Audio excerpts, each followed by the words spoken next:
اللہ اللہ اللہ اللہ۔ جہنم کی آگ کو 1000 سال تک بھڑکایا تو اس کا رنگ سرخ ہو گیا۔ یہ دنیا کی آگ جلتی ہے، روشنیاں بانٹتی ہے، وہ بھی جلی تو سرخ تھی، پھر بھڑکی تو اس کا رنگ سفید ہوا، اور پھر بھڑکایا گیا تو اس کا رنگ سیاہ ہوا۔ فرمایا جہنم کی آگ کا رنگ آج بھی سیاہ کا سیاہ ہے۔ اس آگ میں کسے ڈالا جائے گا؟ جس نے کسی کا 1 انچ دبایا ہوگا، وہ وہاں سے امانت کو اٹھائے گا، 70 سال جاتے لگیں گے، اور پلٹے گا 70 سال پھر لگیں گے۔ جب قریب آئے گا تو جی ہی جی میں خوش ہو جائے گا کہ اب میری جان چھوٹ جائے گی، لیکن وہ امانت پھر اس کے ہاتھ سے گرے گی، جہاں سے اٹھا کے لایا تھا وہیں جا کے وہ پھر گرے گی۔ تو یہ عذاب، یہ سزا اسے بار بار دی جائے گی۔ جس نے کسی کا 1 انچ بھی دبایا ہوگا۔ ہم یتیموں کا مال بھی کھا جاتے ہیں، ہم بیوہ سے بھی چھین لیتے ہیں، تو فرمایا سچی توبہ یہ ہے کہ کسی کا حق غصب کیا ہے واپس لوٹا دو، اور ایک نشانی توبہ کی یہ ہے کہ جس سے جھگڑا کیا ہے اس سے معذرت کر لو۔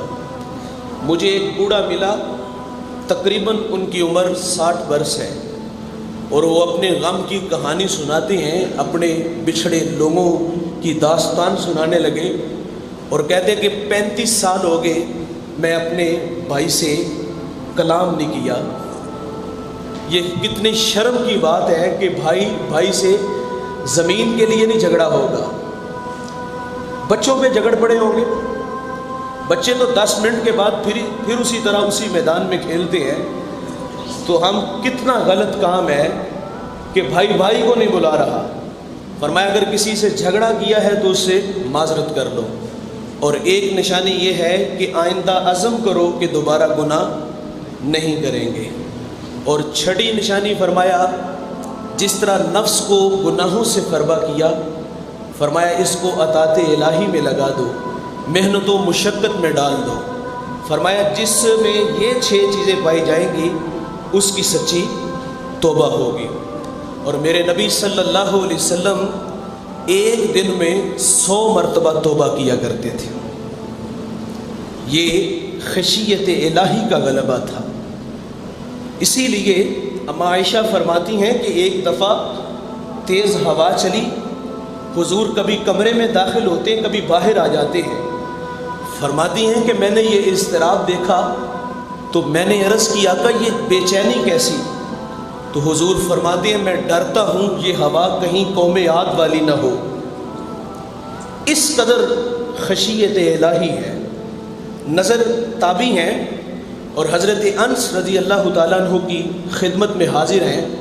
تیز ہوائیں چل رہی تھی، سرخ آندیاں آ رہی تھی، تو نظر کہتے ہیں کہ انس یہ بتائیں کیا حضور کے زمانے میں بھی ایسی آندیاں آتی تھی؟ تو حضرت انس فرماتے ہیں خدا کی پناہ، حضور کے زمانے میں اگر تھوڑی سی تیز ہوا چلتی نا تو ہم تھوڑ کر کے مسجد میں چلے جاتے، اس خوف سے کہ کہیں قیامت نہ آ جائے۔ یہ ان کی کیفیت تھی، تھوڑی سی ہوا چلتی تو ان کے رخ مسجدوں کی طرف ہوتے تھے۔ 2004 میں مانسیرا سے ضلع باغ تک ایک جھٹکا لگا تھا اور 1 لاکھ انسان کی ہڈیاں ٹوٹ گئی تھی۔ اب اس منظر کو آج تک نہیں بھولے۔ تیز ہواؤں کا رخ شمالی علاقہ جات کی طرف تھا۔ پل بھر میں بچے یتیم ہوئے، عورتوں کے سہاگ اجڑے، بہنوں کے ارمان کچلے۔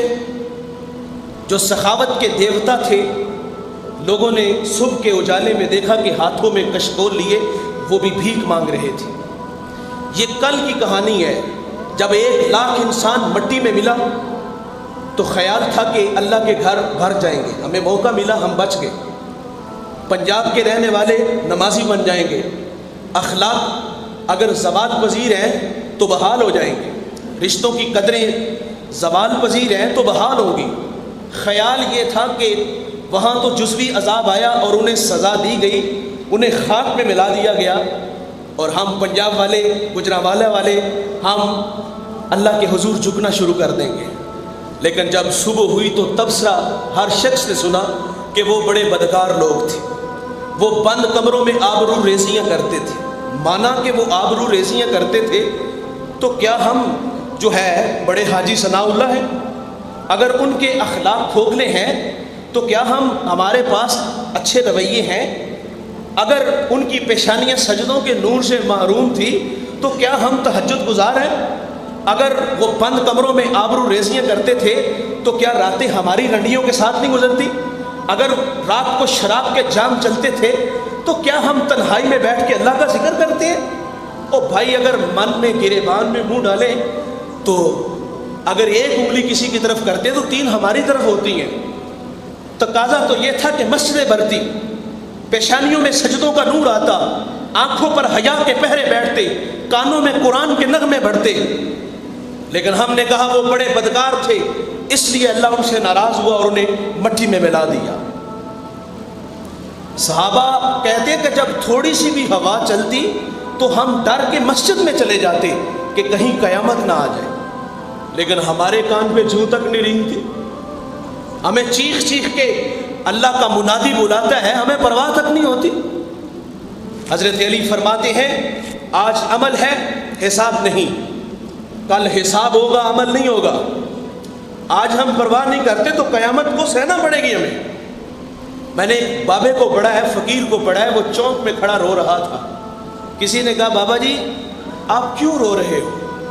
اس نے کہا بیٹا یہ دیکھ امیر زادے بھی گزر رہے ہیں اور امیر زادیاں بھی گزر رہی ہیں، اللہ کا منادی حی علی الصلاۃ کی صدائیں دے رہا ہے، لیکن ان کے کان پہ جوں تک نہیں رینگ رہی۔ میں روتا اس لیے ہوں کہ اللہ معاف کرنا چاہتا ہے، یہ لوگ معافی نہیں مانگتے، وہ رحمت برساتا ہے، یہ دامن نہیں پھیلاتے۔ دوسرا دن ہوا، اس جوان کی ملاقات پھر اس بزرگ سے ہوئی، لیکن اب کے بار چوک میں نہیں قبرستان ہوئی، اور وہ بزرگ وہاں بھی رو رہا تھا۔ اس جوان نے کہا بابا جی آپ بڑے ہی عجیب ہو، آبادیوں میں بھی روتے ہو اور ویرانوں میں بھی روتے ہو، کہا یہاں کیوں رو رہے ہو؟ وہ بابا کہتا ہے بیٹے یہاں اس لیے روتا ہوں کہ یہاں دنیا معافی مانگتی ہے، لیکن اب اللہ معاف نہیں کر رہا۔ اب قبر میں آگ ہے، قبر میں شعلے ہیں، قبر میں چیخیں ہیں۔ کہا یہاں دنیا معافی مانگتی ہے، لیکن اب اللہ معاف نہیں کر رہا۔ آج عمل ہے، حساب نہیں، کل حساب ہوگا، عمل نہیں ہوگا۔ اعمال کا لشکر لے کے جائیں گے تو قبر جنت کا باغ بنے گی، اور اگر ناتواں کندھوں پہ گناہوں کا بوجھ لے کے اترے تو میرے بھائیوں ہمیں رونے کے علاوہ کچھ بھی نہیں ملے گا۔